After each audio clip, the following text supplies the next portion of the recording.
আমি কথা বলবো যে ঈদ সবার জন্য নয়। ঈদ মানেই হলো আনন্দ। কিন্তু ঈদটা যে সবার জন্য নয়, এই বিষয়টা আপনাদের সামনে আমি এক্সপ্লেন করব।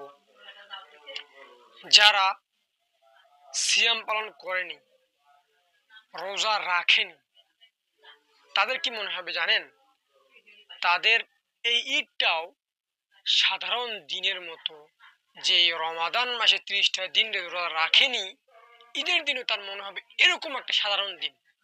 শুধু তার গায়ে থাকবে সুন্দর পোশাক, এতটুকুই জাস্ট।